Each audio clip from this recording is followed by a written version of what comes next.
Assalamualaikum warahmatullahi wabarakatuh. Perkenalkan, nama saya Aulia Syarani Putri dengan NPM 2231100904. Baiklah, di sini saya akan mempresentasikan mengenai tugas saya yang berjudul konservasi sumber daya air, pendayagunaan sumber daya air, dan pengendalian daya rusak air. Di sini saya akan mempresentasikan untuk memenuhi tugas mata kuliah rekayasa sumber daya air berkelanjutan. Nah, presentasi ini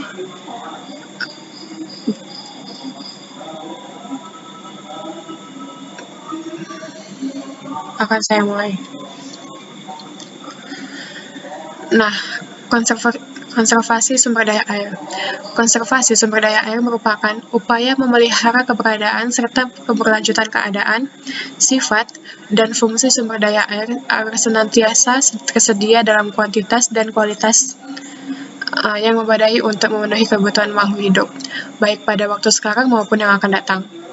Konservasi sumber daya air memiliki dimensi yang luas, meliputi aspek teknis, sosial, ekonomi, dan kelembagaan.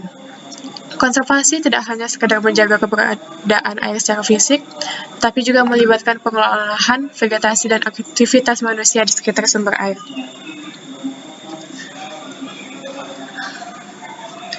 Nah, apa sih pentingnya konservasi air itu? Nah, karena ketersediaan air bersih yang terbatas, degradasi lingkungan, perubahan iklim, dan pencemaran air. Air memiliki nilai ekonomi yang tinggi dan sangat penting untuk berbagai sektor pembangunan. Ada beberapa hal yang penting. Di sini saya akan membahas 3 poin penting dari pentingnya konservasi air. Yang pertama yaitu keterbatasan air bersih. Meskipun Indonesia memiliki potensi sumber daya air yang besar, namun ketersediaan air bersih yang layak konsumsi masih terbatas. Sesuai dengan data BPS tahun 2022, menunjukkan bahwa hanya sekitar 74,3% penduduk Indonesia yang memiliki akses terhadap air minum yang layak. Lalu poin kedua, degradasi lingkungan. Alih fungsi lahan di daerah hulu dan kawasan resapan air telah menyebabkan penurunan kemampuan lahan dalam menyerap dan menyimpan air.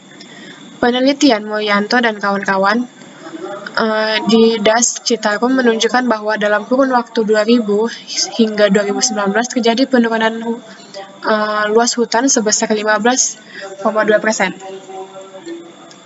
Lalu yang ketiga yaitu perubahan iklim. Nah, perubahan iklim global telah menyebabkan perubahan pola curah hujan dan meningkatnya keadaan iklim ekstrim. Menurut Bappenas tahun 2021, kejadian iklim ekstrim perubahan iklim diproyeksikan akan menyebabkan penurunan ketersediaan air hingga 10-15% di beberapa wilayah Indonesia pada tahun 2045.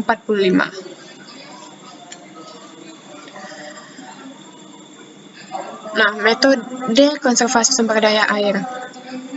Konservasi sumber daya air dapat dilakukan melalui berbagai metode, baik secara vegetatif, mekanis, maupun konstruktif.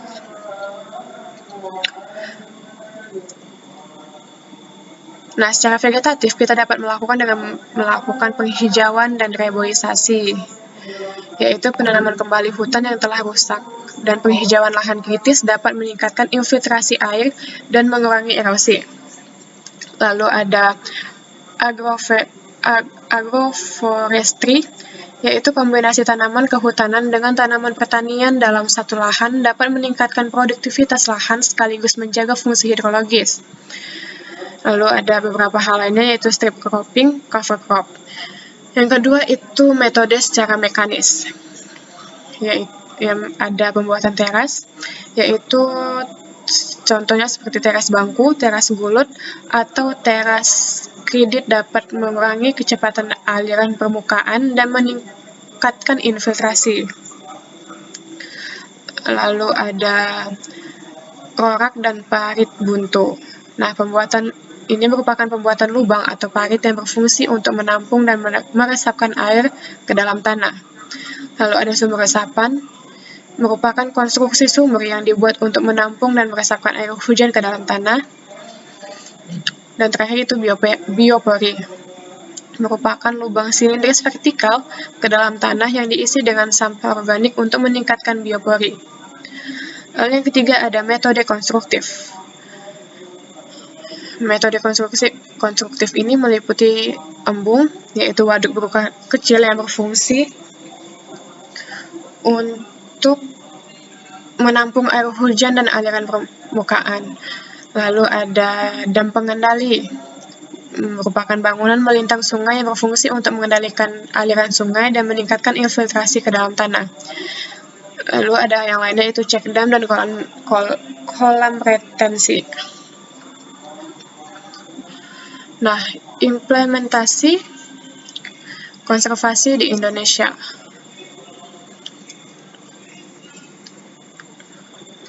Implementasi konservasi sumber daya air di Indonesia dilakukan melalui berbagai program seperti GNKPA,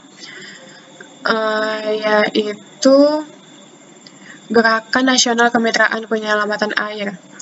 Nah, program ini diluncurkan pada tahun 2015 dan bertujuan untuk meningkatkan peran serta berbagai pemangku kepentingan dalam upaya konservasi sumber daya air.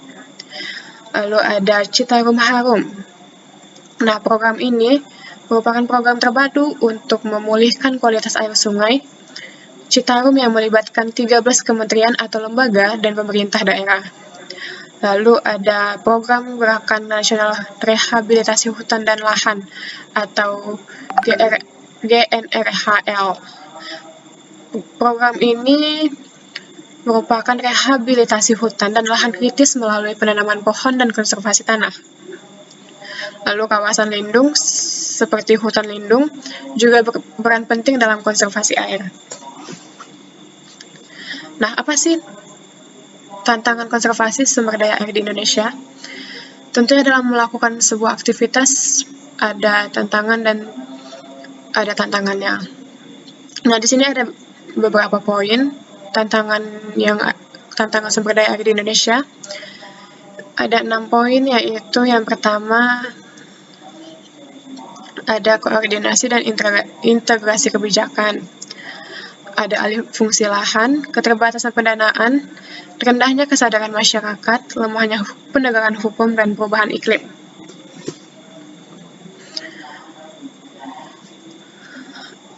Lalu ini kita masuk pada materi yang kedua mengenai pendaya gunaan sumber daya air. Pendaya gunaan sumber daya air adalah upaya penatagunaan, penyediaan, penggunaan, pengembangan, dan pengusahaan sumber daya air secara optimal. Ini mencakup pemanfaatan air permukaan, air tanah, air hujan, dan air laut.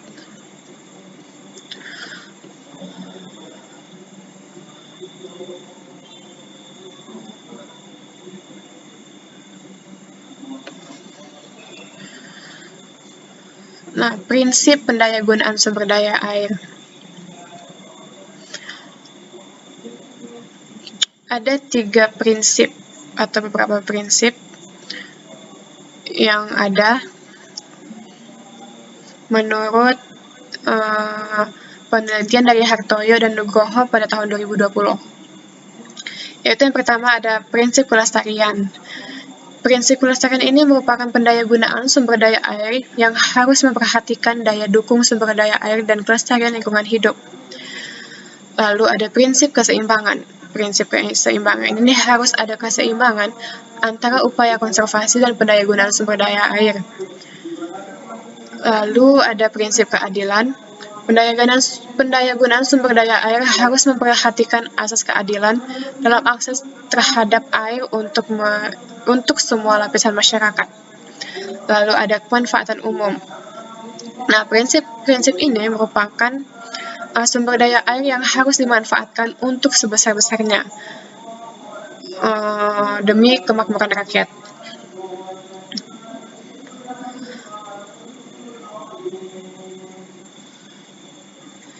Lalu harus ada keseimbangan antara upaya konservasi dan pendayagunaan sumber daya air. Pendayagunaan sumber daya air harus memperhatikan asas keadilan dalam akses terhadap air untuk semua lapisan masyarakat. Sumber daya air harus dimanfaatkan untuk sebesar-besarnya kemakmuran rakyat.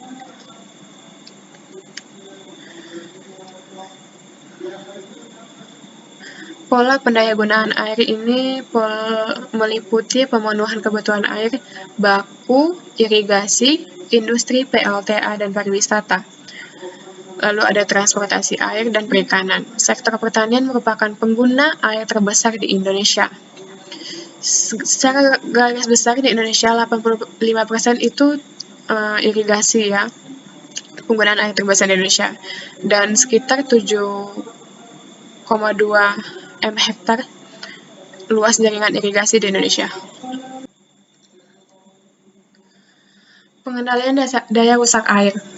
Pengendalian daya rusak air adalah upaya pencegahan, menanggulangi, dan memulihkan kerusakan akibat banjir, erosi, longsor, kekeringan, dan intrusi air laut. Ini melibatkan metode struktural dan non-struktural. Nah, secara pencegahan kita dapat mengurangi risiko bencana secara awal. Dengan penanggulangan, dapat melakukan dengan respon cepat saat bencana terjadi. Pemulihan tentu dapat memudahkan kondisi pasca bencana. Nah, metode pengendalian daya rusak air tadi kan terbagi menjadi dua, yaitu secara struktural dan non-struktural.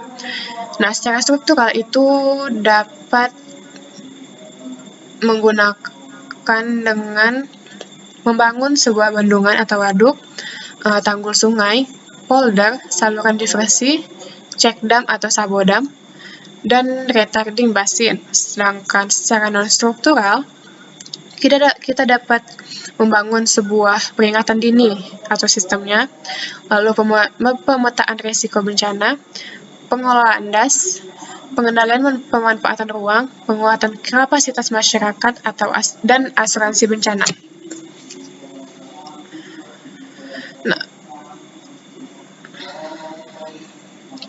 Nah, kesimpulannya, konservasi pendayagunaan dan pengendalian daya rusak air merupakan 3 aspek yang saling terkait dan harus dikelola secara terpadu. Pengelolaan terpadu ketiga aspek ini menjadi kunci dalam mewujudkan ketahanan air nasional. Pengelolaan sumber daya air membutuhkan kerjasama antara kita semua, yaitu pemerintah, masyarakat, dan pemangku kepentingan lainnya. Baiklah, sekian dari presentasi saya. Apabila ada kekurangan, saya mohon maaf. Wabillahi taufiq wal hidayah. Wassalamualaikum warahmatullahi wabarakatuh.